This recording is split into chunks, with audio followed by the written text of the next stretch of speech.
Continuamos ahora con el artículo 8 de la obra La Parusía del cardenal Luis Villot, traducido al idioma español. 9º vídeo. Y dice así. Como subtítulo, el cardenal le puso La Parusía en las epístolas de los apóstoles, los últimos días, la última hora, la decadencia de los siglos. Bossuet, en el libro 4 de su Historia de las Variaciones, da un bello ejemplo de cómo, al leer la Escritura y los padres, se confunden quienes se comprometen en ella sin suficiente preparación teológica, ignorantes de las reglas de la hermenéutica sagrada y sus principios fundamentales, desdeñando cualquier dirección proveniente de la tradición o del magisterio de la Iglesia, y en una palabra, con los únicos recursos de sus finas mentes y su común crítica literaria.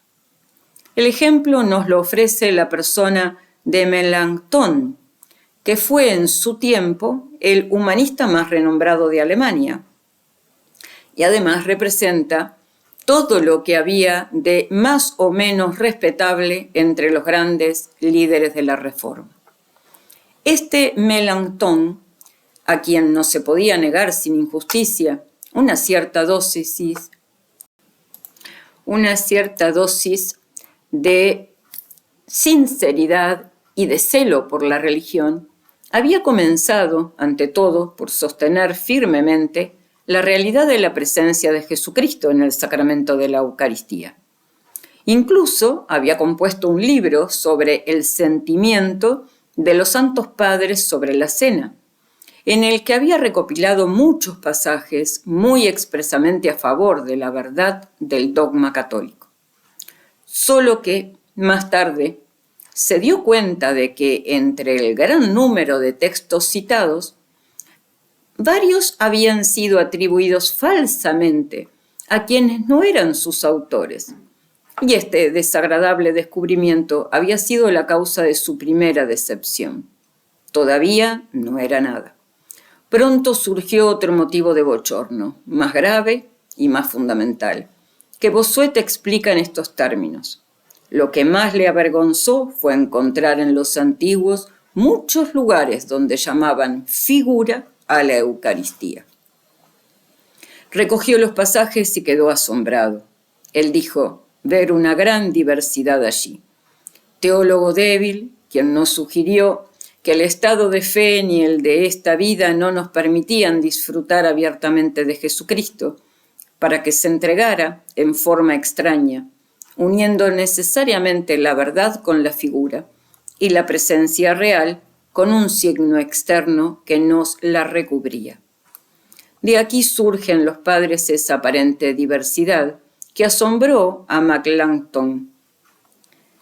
Lo mismo le habría parecido si hubiera prestado atención al misterio de la encarnación y a la divinidad del Hijo de Dios antes de que las disputas de los herejes obligaran a los padres a hablar de ello con mayor precisión.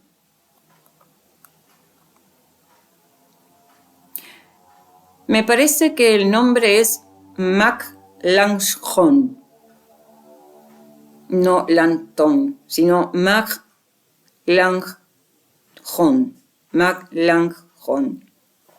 Bueno, disculpen la pronunciación de ese nombre. Vuelvo a reiterar, de aquí surge en los padres esa aparente diversidad que asombró a Melanchthon. Lo mismo le habría parecido si hubiera prestado atención al misterio de la encarnación y a la divinidad del Hijo de Dios antes de que las disputas de los herejes obligaran a los padres a hablar de ello con mayor precisión. Y en general, siempre que sea necesario convenir dos verdades que parecen contrarias, como en el misterio de la Trinidad y en el de la Encarnación, ser igual y estar debajo, por ejemplo, igual al Padre y debajo de él, y en el sacramento de la Eucaristía estar presente y estar en figura, sustancialmente presente, pero bajo especies extrañas, naturalmente utilizamos un lenguaje que parece confuso, a menos que tengamos, por así decirlo, la clave de la Iglesia y la comprensión plena de todo el misterio. Melanchthon no sabía tanto, gran humanista, pero solo humanista. Apenas había podido aprender la antigüedad eclesiástica con su maestro Lutero y se sintió atormentado de manera extraña por las contradicciones que creía ver en los santos padres. Esta fue, según Bossuet, la historia de las dudas primero, luego de los malentendidos y finalmente de las palinodias o retractaciones públicas de Melanchthon sobre el dogma de la Eucaristía. Ahora bien, la historia es de anotar, es de recordar, porque no es un caso aislado ni un accidente fortuito.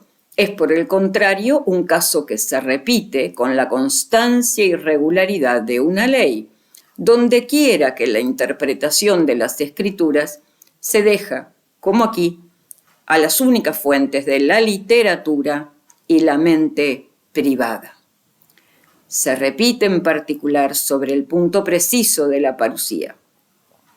Entre nuestros modernistas actuales, a quienes vemos desconcertados del mismo modo y en las mismas condiciones por las contradicciones que creen encontrar en los escritos de los apóstoles. Y de hecho, no leemos en San Pablo, por ejemplo, por no hablar de los demás, a veces que la parusía estaba cerca, que estaba a las puertas, que no podía tardar más, y a veces que no se dé crédito a los rumores difundidos sobre la inminencia de su venida. Ninguno de ellos tenía que suceder, digo, y por la buena razón de que antes de su llegada muchos acontecimientos y de los más considerables debían realizarse. ¿Y cómo armonizar cosas que parecen tan contrarias?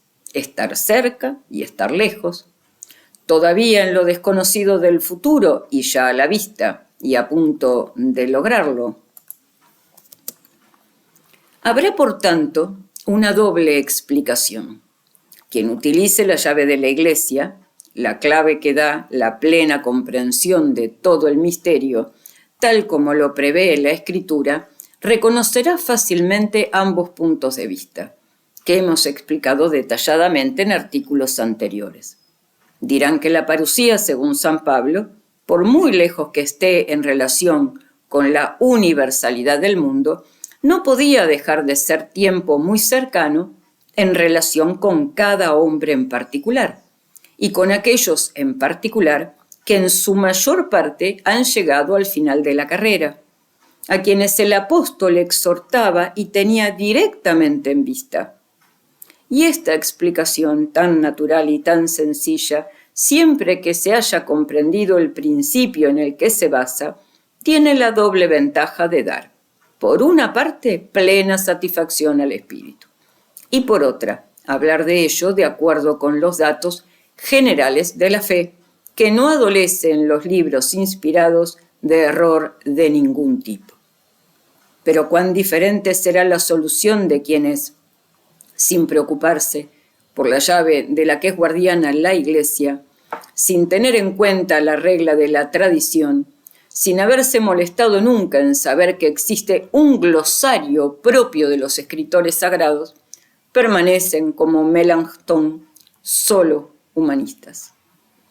No podrán decir otra cosa que las primeras generaciones cristianas estaban obsesionadas con la idea de que el mundo estaba a punto de acabarse y que, a pesar de ciertos rasgos dispersos que nos muestran a San Pablo, liberado por momentos de esta obsesión, por ejemplo en Duchesne, la historia antigua de la Iglesia, tomo 1, capítulo 4, página 41, en su edición de 1900, hay que admitir que pesó en la mente de los mismos apóstoles y también en la redacción de sus cartas, que todo cristiano está obligado a reverenciar tal como está escrito bajo el dictado o la inspiración del Espíritu Santo.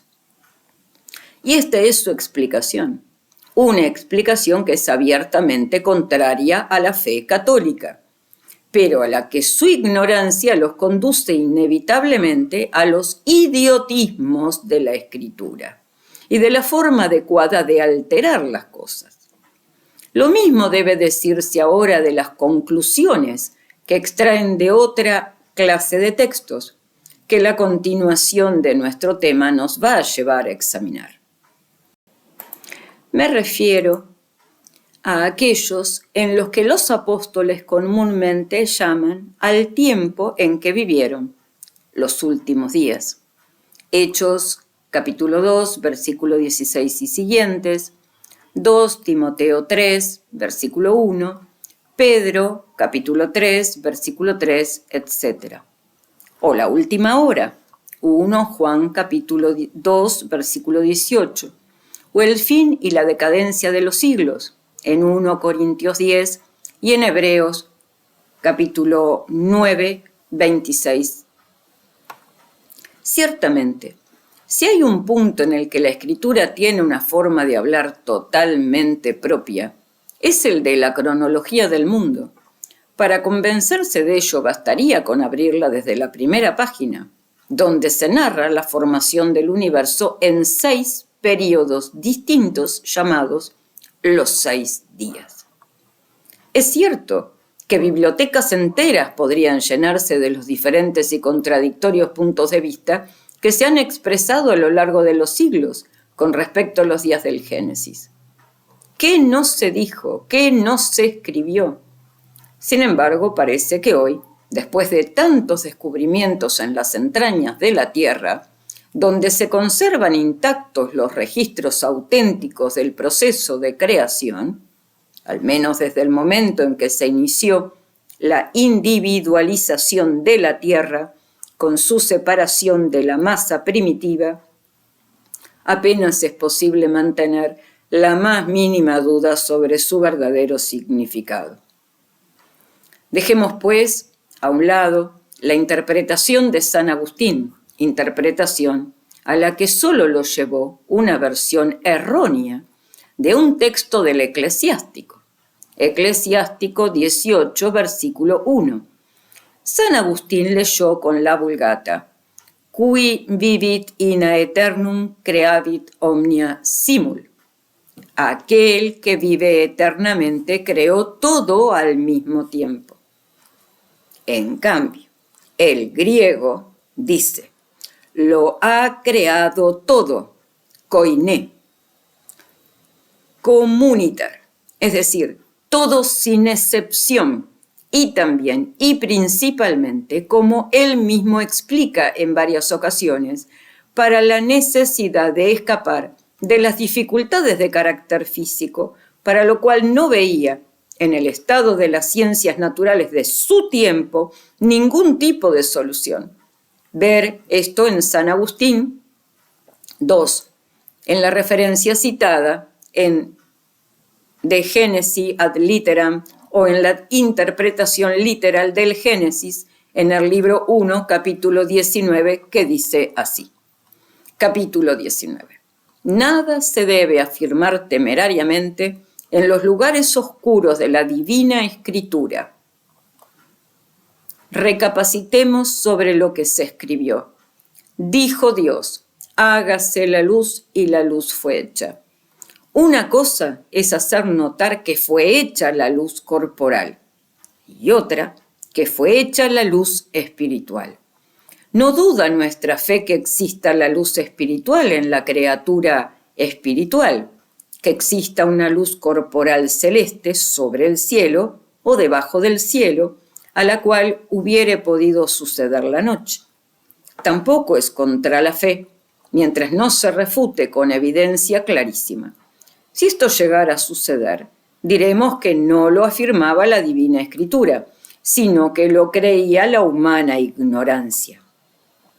Pero si lo demostrara un contundente argumento, aún sería incierto si quiso en estas palabras de los libros santos decir esto el escritor sagrado, o si intentó decir otra cosa no menos cierta. Si el contexto del discurso probara que no quiso decir esto el autor, no será falso otro sentido, el cual quiso él fuese entendido, aunque deseó se conociera el verdadero y más útil. Pero si el contexto de la escritura no se opone a que haya querido decir esto el escritor, aún nos falta indagar si puede tener algún otro. Por lo tanto, si hubiéramos podido encontrar algún otro sentido, sería incierto cuál de los dos quiso expresar el autor. Es conveniente creer que uno y otro quiso exponer, si ambos se apoyan en fundamentos ciertos. Acontece, pues, muchas veces que un infiel conoce por la razón y la experiencia algunas cosas de la tierra, del cielo, de los demás elementos de este mundo, del movimiento y del giro, y también de la magnitud y distancia de los astros, de los eclipses del sol y de la luna, de los círculos de los años y de los tiempos, de la naturaleza de los animales, de los frutos, de las piedras y de todas las restantes cosas de idéntico género. En estas circunstancias es demasiado vergonzoso y perjudicial, y por todos los medios digno de ser evitado, que un cristiano hable de estas cosas como fundamentado en las divinas escrituras, pues al oírle el infiel delirar de tal modo que, como se dice vulgarmente, yerre de medio a medio, apenas podrá contener la risa. No está el mal en que se ría del hombre que yerra, sino en creer los infieles que nuestros autores defienden tales errores, y por lo tanto, cuando trabajamos por la salud espiritual de sus almas, con gran ruina de ellas, ellos nos critican y rechazan como indoctos. Cuando los infieles, en las cosas que perfectamente ellos conocen, han hallado en error a alguno de los cristianos, afirmando estos que extrajeron su vana sentencia de los libros divinos. ¿De qué modo van a creer a nuestros libros cuando tratan de la resurrección de los muertos y de la esperanza de la vida eterna y del reino del cielo? Juzgarán que fueron escritos falazmente, pues pudieron comprobar por su propia experiencia o por la evidencia de sus razones el error de estas sentencias. Cuando estos cristianos, para defender lo que afirmaron con ligereza inaudita y falsedad evidente, intentan por todos los medios aducir los libros divinos para probar por ello su acerto, o citan también de memoria lo que juzgan vale para su testimonio, y sueltan al aire muchas palabras, no entendiendo ni lo que dicen ni a qué vienen, no pueden ponderarse en su punto cuánta sea la molestia y tristeza que causan estos temerarios y presuntuosos a los prudentes hermanos. Y si alguna vez han sido refutados y convencidos de su viciosa y falsa opinión por aquellos que no conceden autoridad a los libros divinos. Fin de la cita anterior de San Agustín en la interpretación literal del libro del Génesis, libro 1, capítulo 19. Y luego sigue el cardenal Luis Villot citando a San Agustín en el libro 4 del mismo libro, en el capítulo 28, que dice así. De Génesis, literal, en el libro 1, capítulo 19, libro 4, capítulo 28, et alibi passum. Et alibi passum, que traducido dice, y en otros lugares, aquí o allá. Citamos el capítulo 28 del libro 4 del texto citado en el libro de la interpretación literal del Génesis, capítulo 28. Dejamos el link al libro. La interpretación dada sobre la luz espiritual no debe juzgarse como impropia y figurada. No crea alguno que lo que dije de la luz espiritual y de la creación del día espiritual y de la criatura angélica y de la contemplación que ésta tiene en el Verbo de Dios y del conocimiento por el que percibe a la criatura en sí misma y de la forma de dirigir este conocimiento a la gloria de la verdad inconmutable, donde primeramente veía la razón causal de la cosa que debía ser hecha, la que conocida inmediatamente era hecha. No conviene de una manera propia o literal, sino solo como figurada y alegórica, para el buen entendimiento del día, la tarde y la mañana. Ciertamente que esta mañana, tarde y día se efectúan de un modo distinto a lo que observamos habitualmente, formado por esta luz cotidiana y temporal. Sin embargo, no entendemos esto como propio y aquello como figurado, porque donde existe mejor y más verdadera luz, es más verdadero el día, porque entonces no será más verdadera aquella tarde y más verdadera la mañana aquella.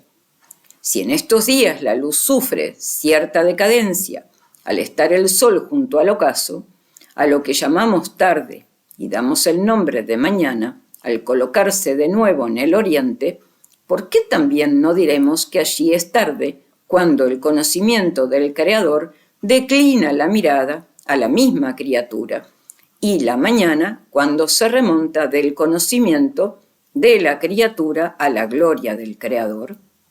A Jesucristo no se le llama del mismo modo luz como se le dice piedra. Le llamamos luz con propiedad, piedra figuradamente. Luego, el que no quiera admitir la sentencia que según nuestro modo de pensar pudimos entender e indagar, sino que quiera investigar otra para la enumeración de los días, la cual puede entenderse en esta creación de los seres mejor, pero en sentido propio o literal, no profética o figuradamente, la busque y ojalá la encuentre con la ayuda de Dios. Puede suceder que yo también encuentre otra, tal vez, más congruente para explicar estas palabras de la Divina Escritura, pues no sostengo esta de tal forma que defienda que no puede encontrarse otra que deba anteponerse a ella. Sí afirmo que la Sagrada Escritura no quiso insinuarnos al descanso de Dios como si hubiera tenido lugar después de un quebranto y fatiga debido al trabajo. Fin de la cita mencionada por el cardenal Luis Villot. Continúa el cardenal Luis Villot diciendo: ni siquiera estamos hablando de la invención de algunos modernos, para quienes la semana del Génesis habría sido solo una semana común y vulgar, durante los 6 días de los cuales Dios presentaría al Adán recién creado en tantas imágenes distintas que es, en 6 grandes visiones imaginarias, la historia del origen de las cosas. Ciertamente extraña idea, que aún permitiría decir que Dios reveló en 6 días la creación del cielo y de la tierra, pero nada más que en 6 días lo hizo, como formalmente dicen las Escrituras en muchos lugares diferentes. Ver Éxodo capítulo 20, versículo 11, Éxodo capítulo 31, versículo 17. No nos dejemos avergonzar más por la vieja opinión clásica que consideraba que estos días de la creación eran días de 24 horas, opinión negada y demostrada como insostenible, y menos aún, si cabe, por las excavaciones realizadas en las entrañas de la tierra, que por las sorprendentes particularidades del texto de Moisés. Digo, las peculiaridades del texto de Moisés, entre las cuales hay una que, más que todas las demás, debería llamar nuestra atención aquí. Es porque los días de que se habla son visiblemente días que, lejos de estar regulados por el curso uniforme del Sol o de cualquier otro astro, no tienen otra medida de su duración que la duración misma de las obras a la que corresponden, y de los cuales se distinguen, que comienzan con una obra inicial para terminar con esta misma obra final, que se desarrollan y se suceden a medida que se desarrollan y suceden las grandes fases de la obra de la formación del mundo. Y así se dan por días de condición muy diferentes a las que componen nuestras semanas, nuestros meses y nuestros años. Dixilque Deus, Dios dijo, fiat et factum est ita, et factum est dies unus, dies secundus, dies tertius, etc. Que traducido dice, que así sea, y fue así, y fue un día, el segundo día, el tercer día, etc. Por tanto, quedan por considerar las grandes épocas cósmicas, que la Escritura, es cierto, nos describe solo en sus rasgos más generales y destacados. Pero aún así hay que reconocer en todas las cosas, al menos capaces de pasar por nuestro control, que concuerdan de manera maravillosa con los datos más ciertos de nuestras ciencias modernas y especialmente de la geología. De hecho, una vez dejado de lado el trabajo de los 2 primeros días, que es ajeno a la geología propiamente dicha, que incluye solo el tiempo que va desde que la Tierra comenzó a asentarse en el fondo de los mares y pudo nacer la vida y desarrollarse en su corteza suficientemente enfriada, ver referencias de la cita 1 en la página 236 del original en francés, que dice: A de la Parent, Tratado de Geología, Morfología de la Tierra. No hay nada en la descripción de Moisés que no esté respaldado de la manera más clara, no por hipótesis o conjeturas, sino por las conclusiones mejor fundamentadas de esta ciencia. Si se trata de la primera formación de los mares y lo seco, o es decir, de los continentes, con los que comienza el trabajo del tercer día, o de la maravillosa vegetación que se produjo en ese momento en las tierras recién emergidas y que nos valió esos inmensos depósitos de carbón en los que la industria moderna ha fundado el principio de su fuerza motriz. Así es la nueva distribución de calor y luz que tuvo lugar el cuarto día, con la organización definitiva de nuestro actual sistema solar, y con la que comenzó la diferencia de climas, o, finalmente, y sobre todo, del orden según el cual la vida animal se apoderó gradualmente de nuestro planeta, con la creación primero de los animales acuáticos, luego de las bestias terrestres y finalmente del hombre. Ver referencia de la cita 1 de la página 237 del original en francés, que dice y cita como referencia a la Parent en el Tratado de Geología, Morfología de la Tierra y siguientes. Tales son, pues, los días del Génesis, épocas de inmensa duración, divididas entre sí según los diferentes progresos con los que agradó a Dios llevar al mundo del estado informe y caótico en que lo hizo en la primera creación, al mundo estado de belleza y perfección en el que lo vemos en la actualidad.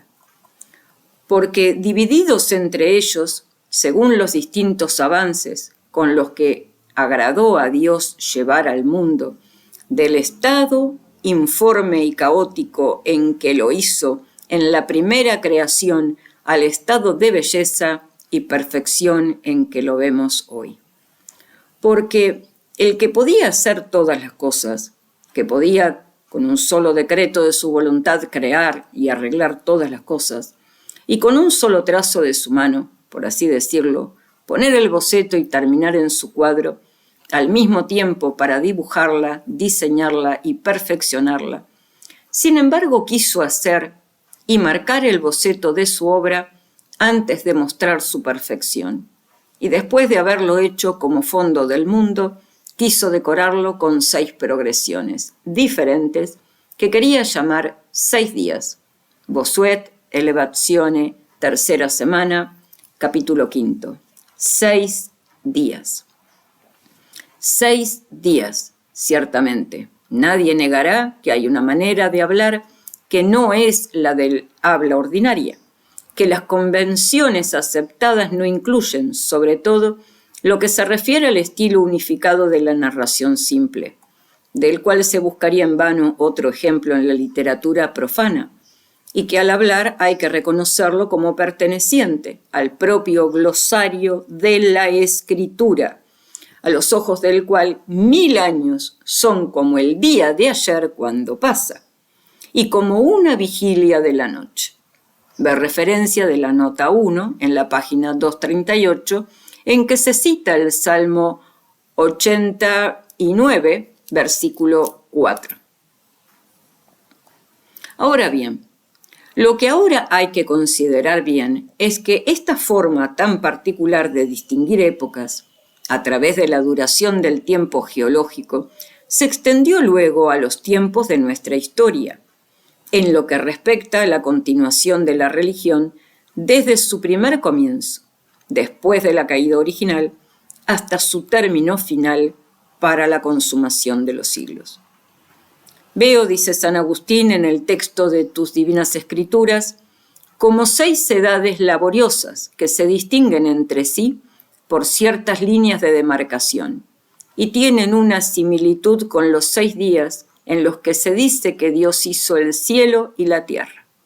Ver la referencia de la nota 2 en la página 238 de la edición original en francés, citando a San Agustín en Génesis contra los maniqueos en el libro 1, capítulo 23. Dejamos el link a la referida obra. Y en otro lugar, en el principio hizo Dios los cielos y la tierra. Y desde entonces hasta el presente, inclusive, hay 6 edades.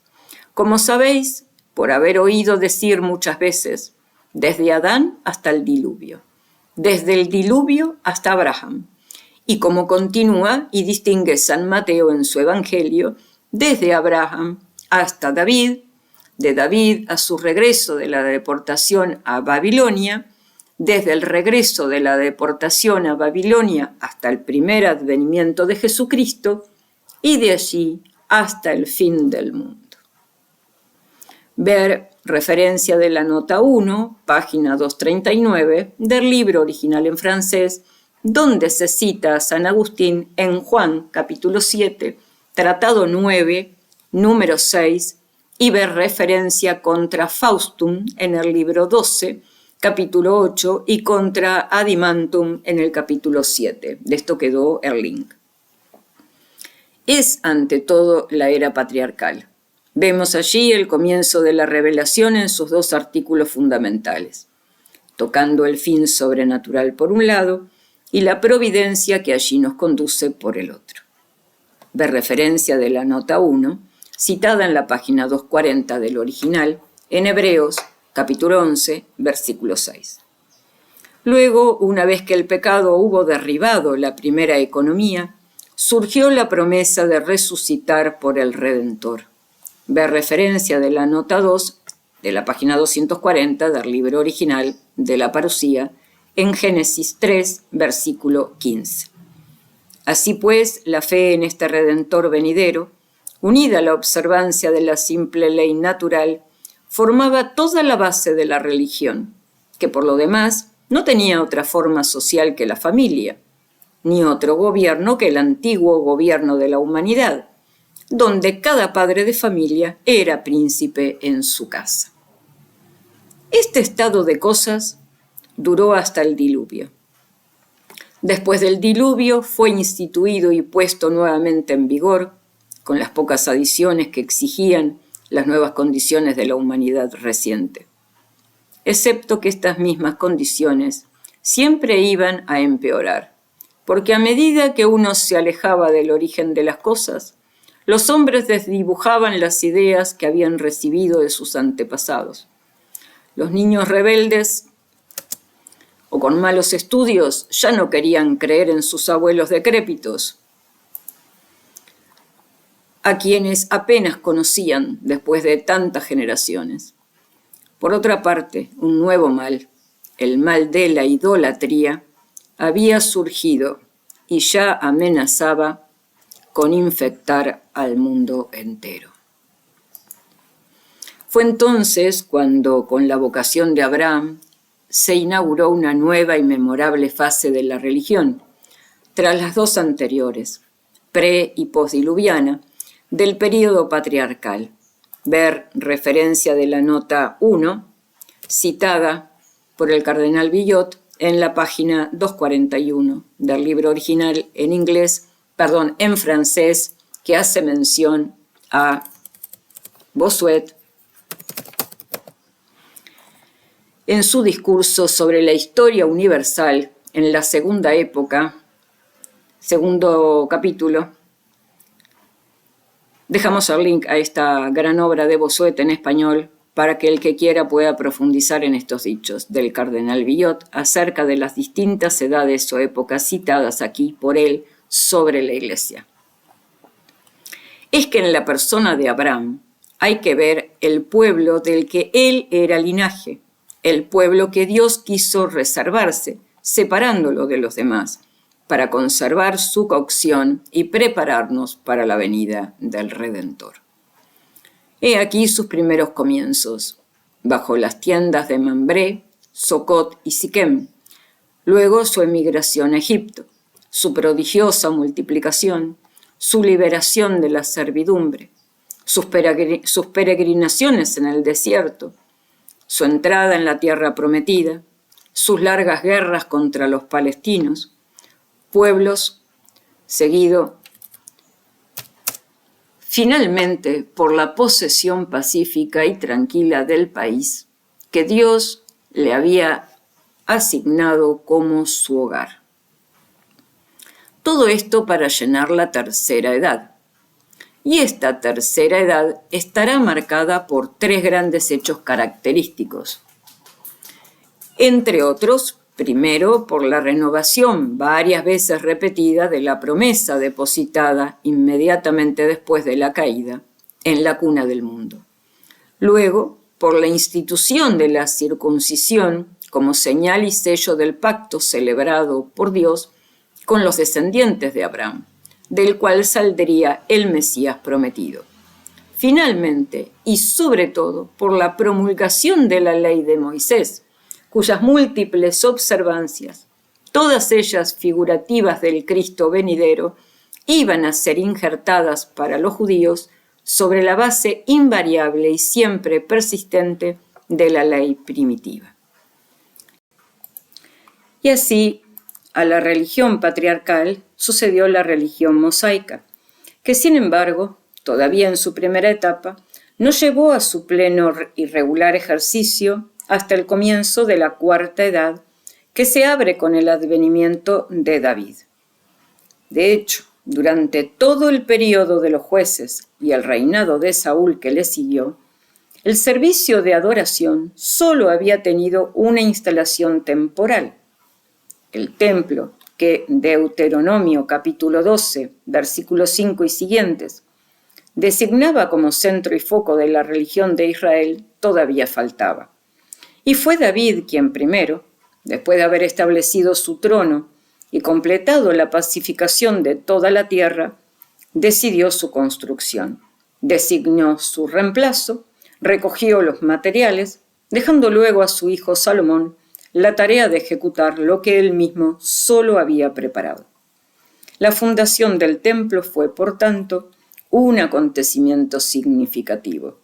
Marcó el comienzo del funcionamiento regular de la institución mosaica y, por tanto, incluso el punto de partida de una nueva era, que sin embargo se distinguiría de las anteriores, por una época más notable y aún más claramente marcada, porque al mismo tiempo que el culto de la antigua ley alcanzaba el punto de su pleno desarrollo, también se elevaba en el horizonte de Israel el pleno sol de la profecía mesiánica. La cuarta edad será por excelencia la era de los profetas.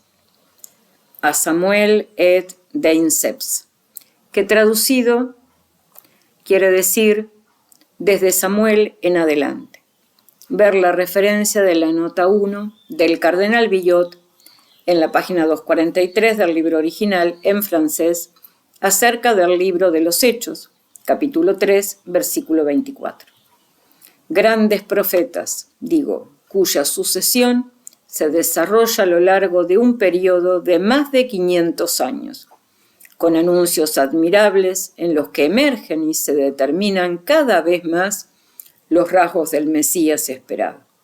Es David, es Isaías, es Miqueas, es Joel, es Oseas, es Jeremías, es Ezequiel, es Daniel y los demás. ¿Y qué nombres son esos? ¡Qué magníficos oráculos! ¡Qué aumento continuo de las luces de la revelación! ¡Qué marcha progresiva hacia esa plenitud de tiempos, en que cumplidas todas las promesas, la religión alcanzará finalmente su apogeo! Sin embargo, aún no hemos llegado allí. Queda para separarnos de ella toda la quinta edad, que incluirá los tiempos del segundo templo construido por Zorobabel después del regreso del cautiverio. Este es el periodo de espera. Destacan en particular 3 cosas. El cierre de la profecía del Antiguo Testamento en Malaquías 4, versículos 4 al 6, la última señal dada de la llegada relativamente cercana del desiderato hace ya 40 siglos, en Ageo, capítulo 2, versículos 7 al 10, en Zacarías, capítulo 9, versículo 9, en Malaquías, capítulo 3, versículo 1.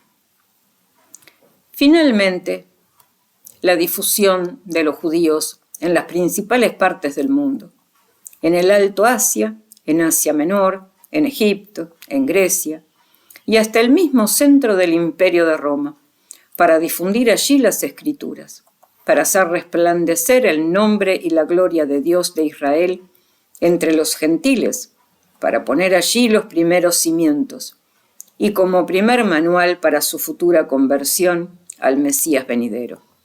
Página 243 del original en francés. Finalmente, Jesucristo aparece en el tiempo predicho por los profetas, para cumplir todo lo que los profetas habían predicho. Predica su doctrina celestial, funda su iglesia, instituye sus sacramentos, se ofrece en la cruz, víctima propiciatoria por todos nuestros pecados, resucita, asciende al cielo, abriéndonos en virtud de su sangre las puertas de la vida eterna. Apenas ascendido al cielo, promulga su ley por medio de sus apóstoles. Por medio de ellos también lo establece en todo el mundo. Y aquí, ahora, la sexta edad. Esa es la de la revelación ya cerrada, de la realización de todas las figuras, de la última fase de la religión en la tierra, después de la cual ninguna otra vendrá. Ninguna otra podría siquiera venir, porque la ley evangélica, también llamada ley de gracia, trajo con la plenitud de las riquezas de la redención el don de todo lo que las leyes precedentes representaban de esperanzas y contenían de promesas.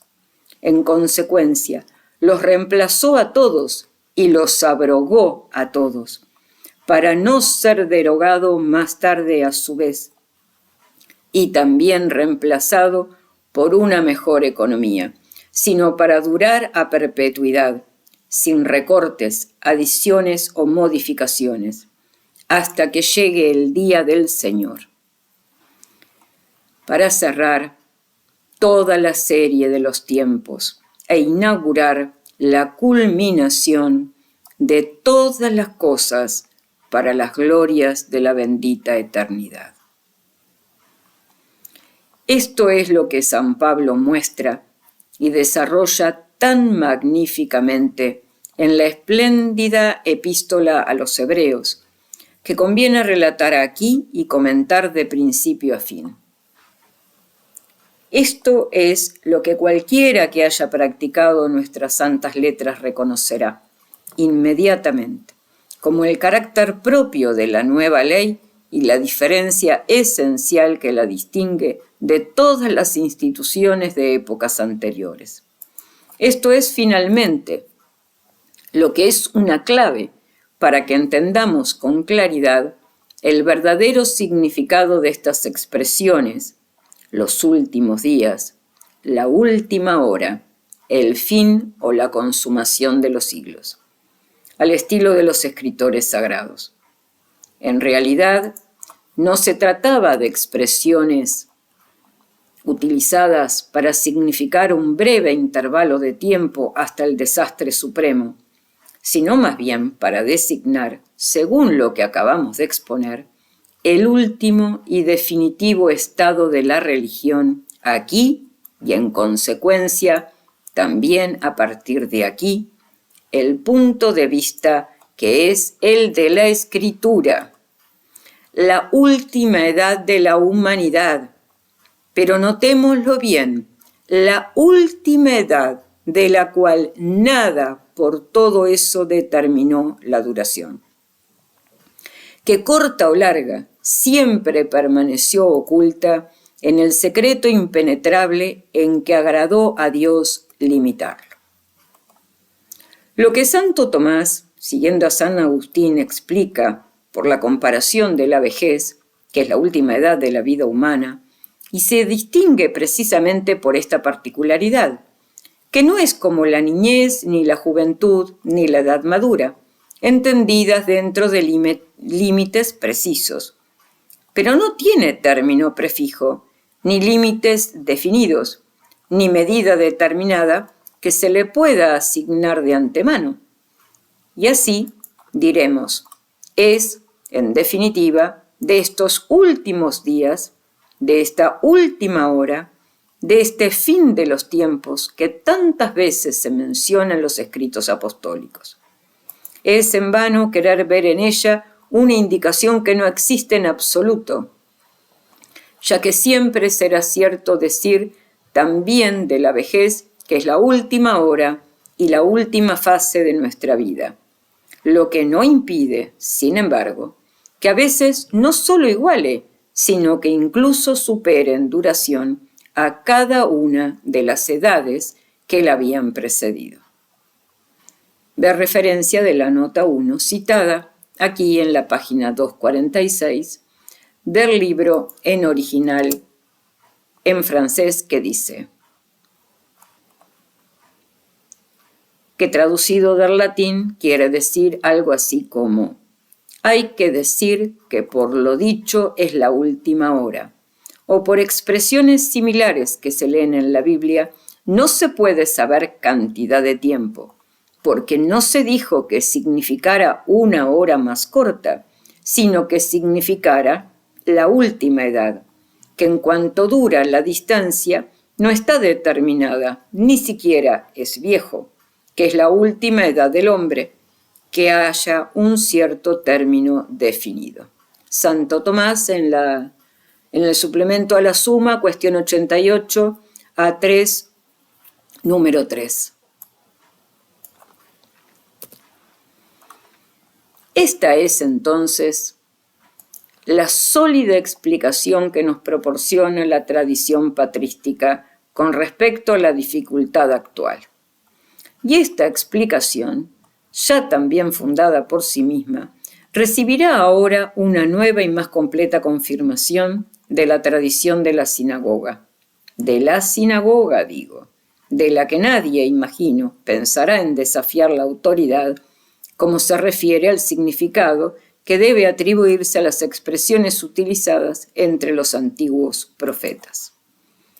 Ahora bien, es algo aceptado, y aceptado sin discusión, por toda la exégesis rabínica, que en el lenguaje de los profetas la fórmula «los últimos días» designa pura y simplemente los tiempos del Mesías y de su ley.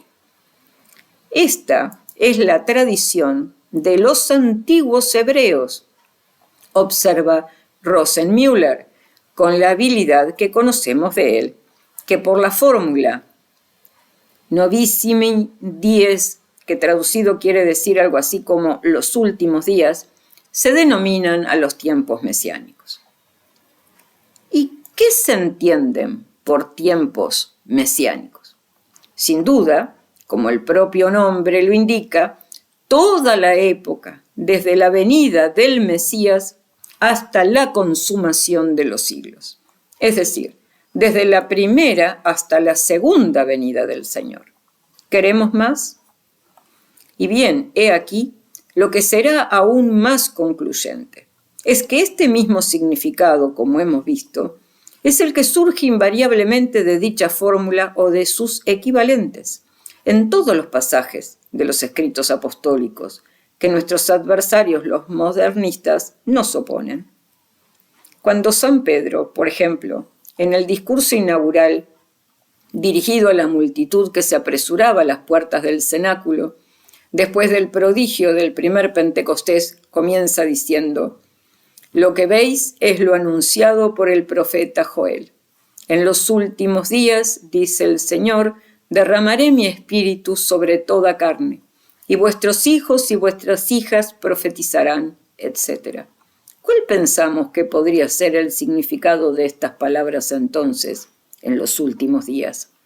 Hubo quizás en las circunstancias del momento, en el evento que acababa de ocurrir, en la mentalidad actual de los apóstoles o de la multitud reunida ante ellos, algo que motivó una declaración sobre los últimos días. Entendidos en el sentido en que los toma la objeción, absolutamente nada. ¿Y quién entonces solo podría soñar con el inminente fin del mundo? Sin duda, las preocupaciones estaban en otra parte. Se centraron únicamente en la cuestión que había quedado pendiente por el reciente drama del Calvario y que se había visto aún más acentuada por las cosas extraordinarias de las que el cenáculo se había convertido en teatro. Esta cuestión es la que vino a resolver San Pedro ante Jerusalén, su pueblo, sus príncipes y su Sanedrín, proclamando en voz muy alta estas dos cosas. Primero, que los tiempos mesiánicos habían llegado, como lo demuestra el cumplimiento actual de la profecía de Joel sobre el derramamiento del Espíritu Santo en los últimos días, versículos 14 a 21. Y en segundo lugar, que el Mesías era aquel Jesús de Nazaret, poco antes atado a la cruz y muerto por mano de los impíos, como lo atestigua el brillante milagro de su resurrección, versículos 22 a 36. Este es todo el discurso del príncipe de los apóstoles en esta solemne promulgación de la nueva ley, donde es evidente que los últimos días por él mencionados no tuvieron otro significado que el que hemos declarado, establecido y explicado anteriormente. Ahora, se puede sacar la misma conclusión del examen de textos similares que aparece en las epístolas canónicas. Cuando San Pablo, en la epístola a los Hebreos, mostró la diferencia entre el sumo sacerdote de los judíos, que entraba al santuario cada año con sangre de machos cabríos y de becerros, con la cual era imposible expiar los pecados, y Cristo, que vino solo una vez al final de los siglos, para abolir finalmente el pecado por su propio sacrificio. Hebreos 9, versículo 26. ¿Qué podría entonces designar con esta expresión, sino la edad mesiánica antes mencionada, considerada ahora como un resultado necesario y resultante de las épocas que la habían precedido, anunciado, preparado y prefigurado? En efecto, como dice inmediatamente después, al comienzo del capítulo siguiente, en Hebreos 10, versículo 1, las épocas precedentes solo habían tenido sombras de los bienes venideros. Y solo en la era mesiánica, a través de Jesucristo, Con Jesucristo y en Jesucristo las sombras tomaron forma. Las figuras se convirtieron en realidades.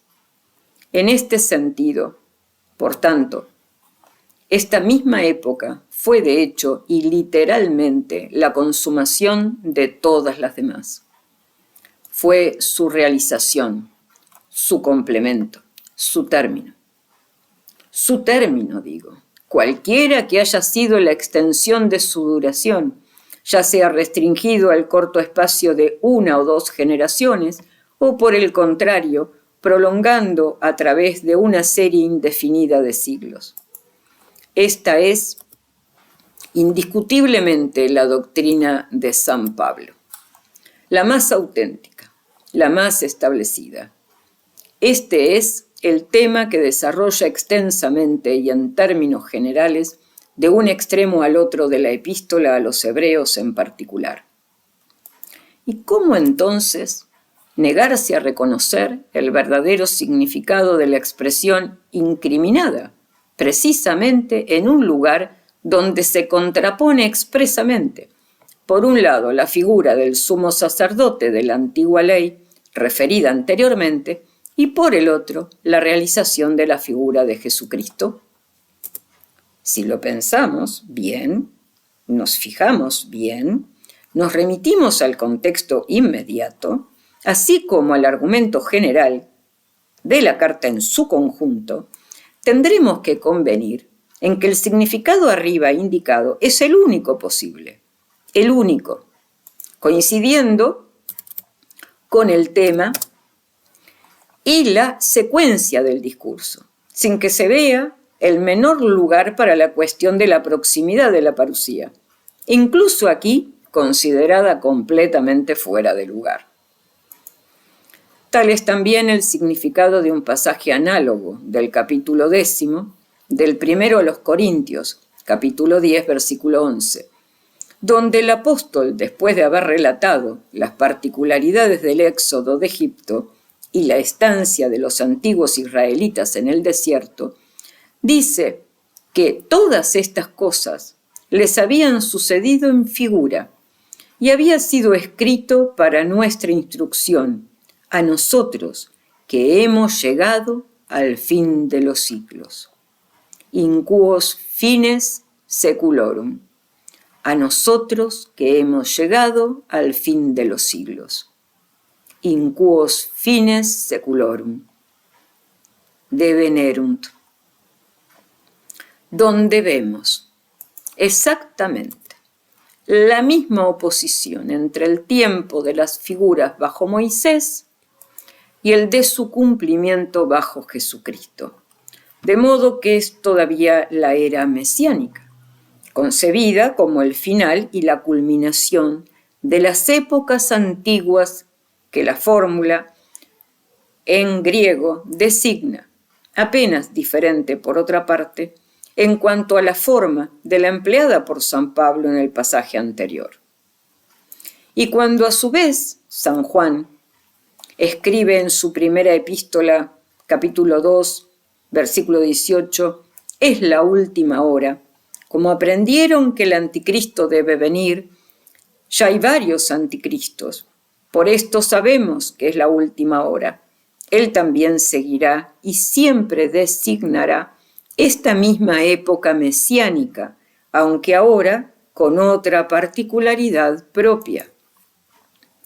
De hecho, si como dice un poco más adelante, en el capítulo 3, versículo 8, es para destruir las obras del diablo, por lo que apareció el Hijo de Dios, no hace falta decir que esto no podría haber sucedido sin que el diablo se llevara su lugar, o en su persona o por medio de sus suppositi, como un antagonista declarado de aquellos que vinieron a despojarlo de su imperio. Entonces, en cuanto a los tiempos mesiánicos, hay un nuevo carácter marcado aquí por San Juan, que estos serán los tiempos de los antimesías, es decir, de los anticristos, y no solo del anticristo por excelencia, anunciado en el acercamiento de la catástrofe final, pero también de los anticristos precursores, los anticristos y heresiarcas, los líderes de las sectas, los corifios de la impiedad, que han venido y vendrán ante la lucha suprema y definitiva. San Juan, por tanto, no tiene una concepción diferente a la de San Pablo y San Pedro.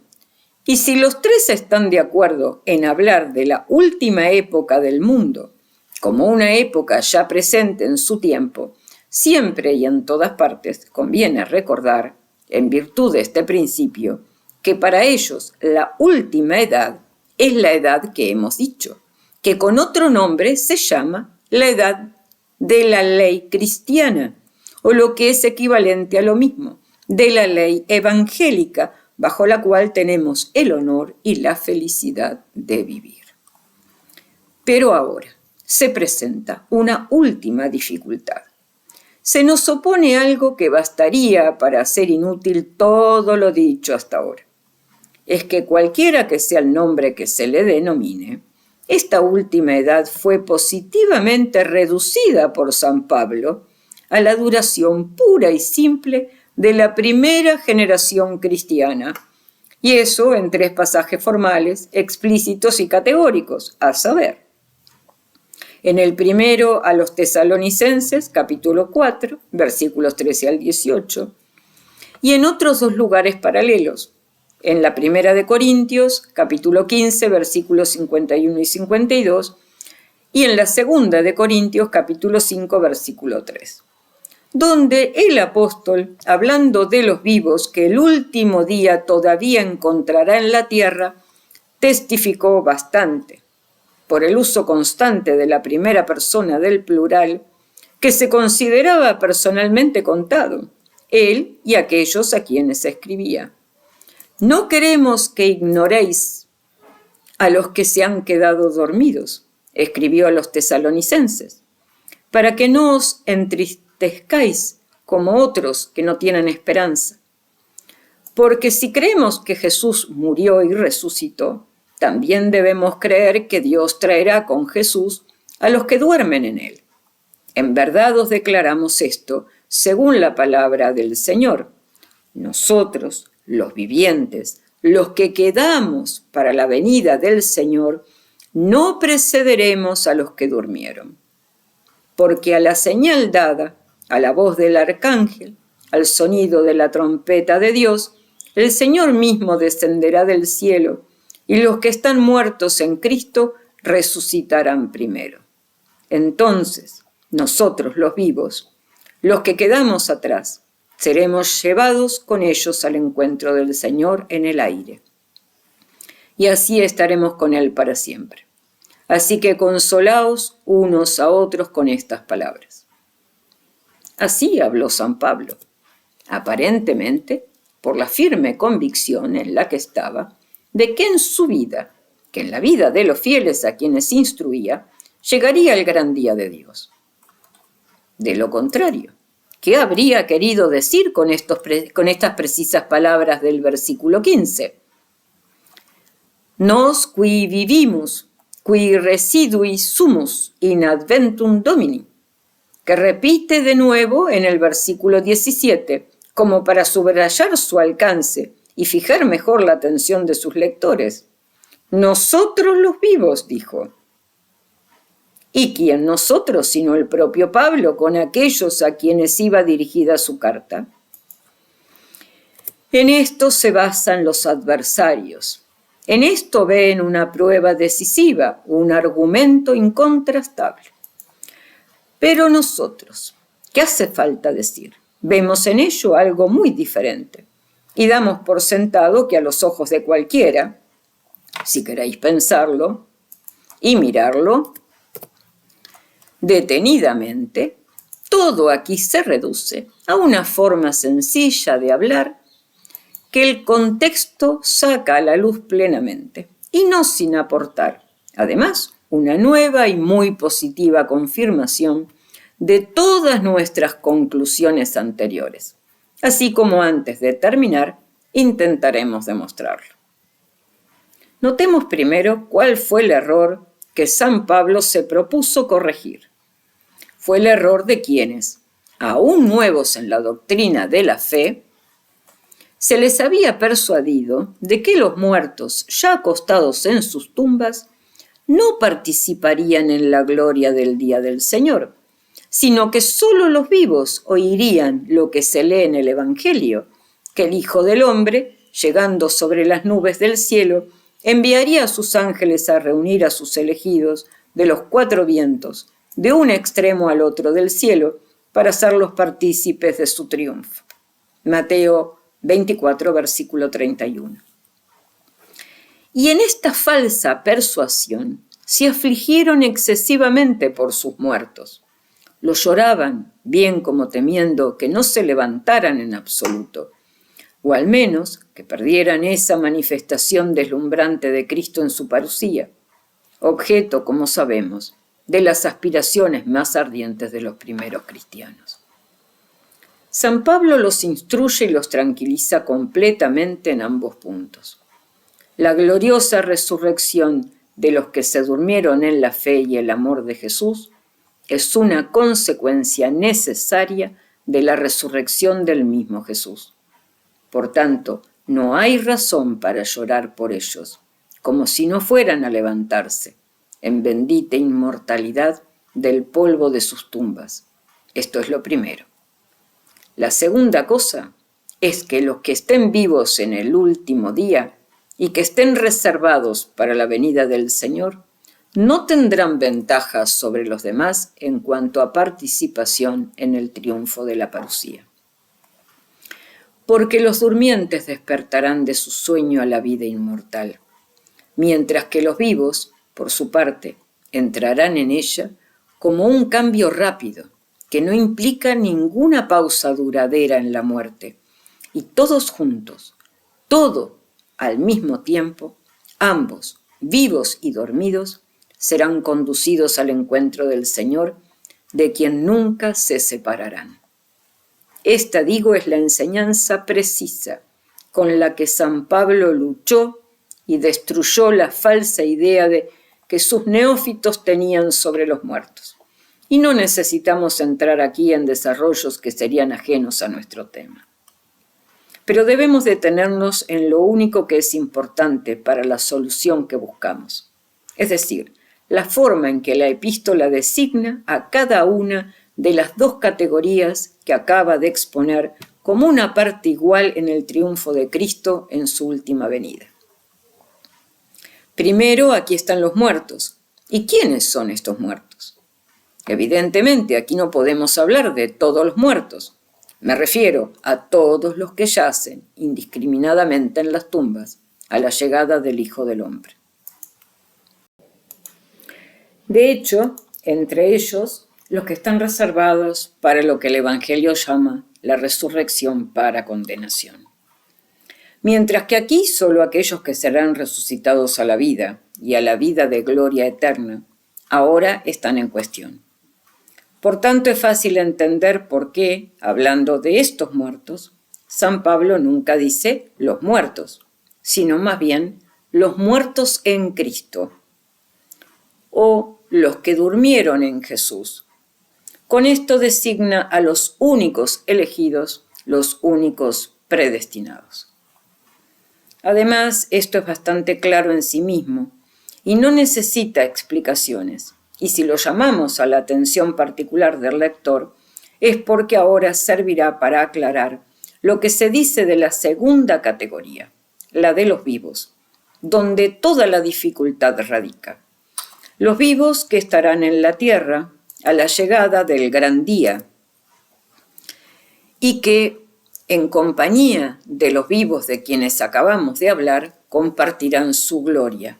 Son designados por la fórmula siguiente en el versículo 15, repetida nuevamente en el versículo 17, cuya traducción del griego y del latín sería algo así como: nosotros los vivos, los que quedamos en presencia del Señor.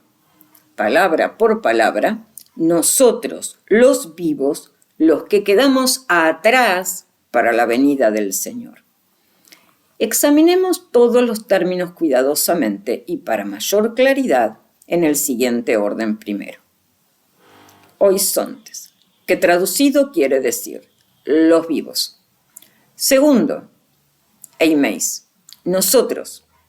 Tercero, oi perileipomenoi, los restantes. Perdón por la traducción porque no puedo, no sé griego ni latín. Y continúa el cardenal Luis Villot diciendo, y de este examen quizás surja un sentido muy diferente de aquel en el que triunfan nuestros modernistas y que a primera vista podríamos haber asumido nosotros mismos. Oisontes, o sontes, principalmente, los vivos, los del último día. Esto es comprensible, pero ¿cuáles? Quizás la universalidad de quienes poblarán el mundo cuando comiencen a aparecer los signos del juicio. Obviamente no, porque en ese número, ¿cuántos pecadores impenitentes? ¿Cuántos incrédulos? ¿Cuántos réprobos? Que lejos de ser transportados a la gloria para encontrarse con el Señor, serán dejados en perdición en medio de la destrucción universal. Y como sucedió en los días de Noé, dice nuestro Señor en el Evangelio, así sucederá en la venida del Hijo del Hombre. Los hombres comían y bebían, se cansaban y casaban a sus hijas hasta el día en que Noé entró en el arca y el diluvio los sorprendió. Entonces, de 2 hombres que estarían en el campo, uno será tomado, el otro dejado. De 2 mujeres que estarán moliendo en el molino, una será llevada y la otra dejada. Tal es la separación que se hará de los vivos con los vivos, en esta última hora del mundo. Así como entonces no podía tratarse de la universalidad de los muertos, así ahora no puede tratarse de la universalidad de los vivos, y en consecuencia era necesario un determinante, lo que limita la comprensión del término. Así como antes no podía ser la universalidad de los muertos, ahora no puede ser la universalidad de los vivos, y por lo tanto se necesitaba un determinante que limitara la comprensión del término, oisontes, a los justos, solo a los fieles, solo a los amigos de Jesús. ¿Y dónde encontraremos este determinante? Precisamente en el término incriminado, en este pronombre de primera persona del plural unido aquí por el apóstol que dice eimeis oisontes, nosotros los vivos. En el mismo sentido que usó al hablar de los muertos. Hoy necroi en Cristo, los muertos en Cristo, o los que durmieron en Jesús. Y en efecto, ¿quién no sabe que dicho pronombre de primera persona del plural se utiliza habitualmente en el lenguaje cotidiano para designar confusamente, y sin otra determinación particular, los de la clase, de la categoría a la que pertenece el hablante? Sobre todo si a la misma clase, a la misma categoría pertenecen junto con él aquellos a quienes o ante quienes habla. Ciertamente, si yo, un francés, dijera que acabamos de ganar una segunda batalla del Marne, nadie pensaría que yo personalmente he estado entre los que la ganaron. Estas líneas fueron escritas en octubre de 1918. Y si hablando ante un numeroso público añadiera que con toda probabilidad estaremos en Berlín en un futuro más o menos próximo, nadie en el público creería que estaban personalmente incluidos en la amplitud del nosotros colectivo que yo habría utilizado. En verdad sería muy inútil, para algo tan simple, multiplicar los ejemplos, que vienen por sí solos a la memoria, y no queda más que aplicarlos al caso que nos ocupa. Porque no sería tal vez en el sentido recién indicado que San Pablo tomaría ahora nosotros que causa tanta dificultad a algunos? ¿No es la categoría, la clase de los fieles como tales, lo que tenía en mente aquí más que el Ticio, el Cayo, el Sempronio, que la compuso en el momento en que escribió?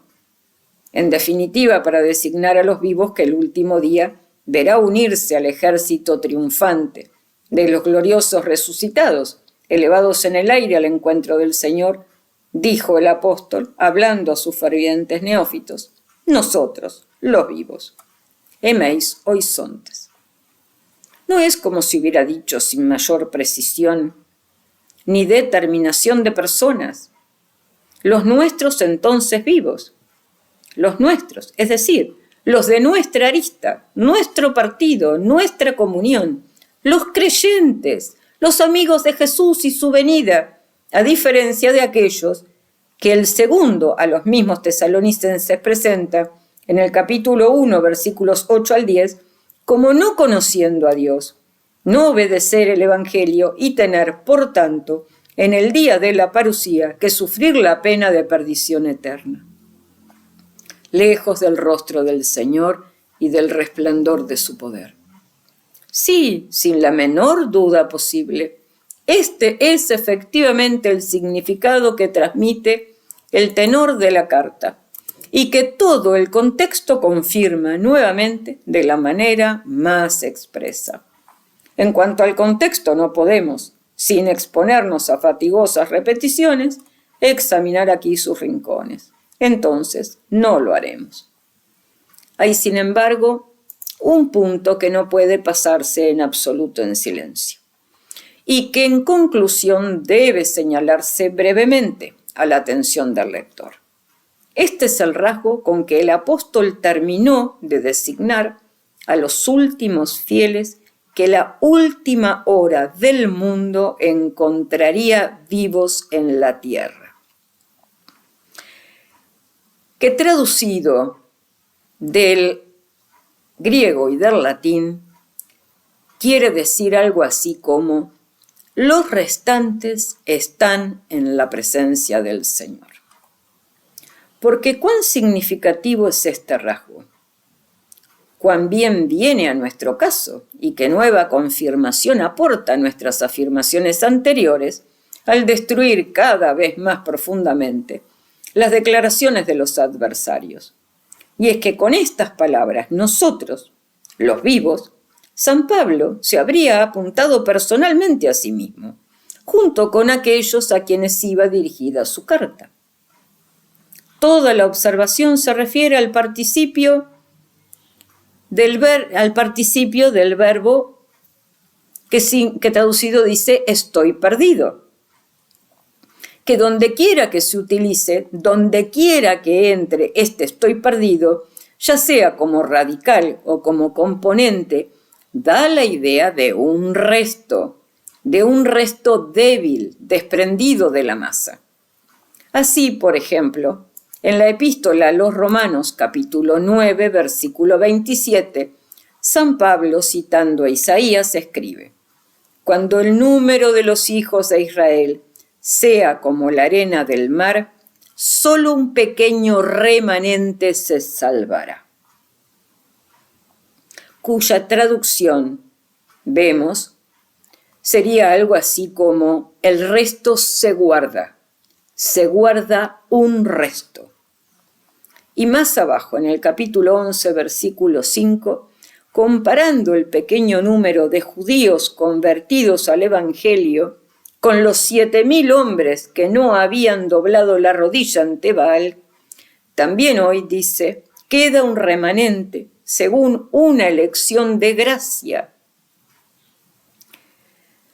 Pero con cuánta más fuerza sale esta misma idea de la frase de nuestro texto: nosotros los vivos, los que quedamos atrás para la venida del Señor.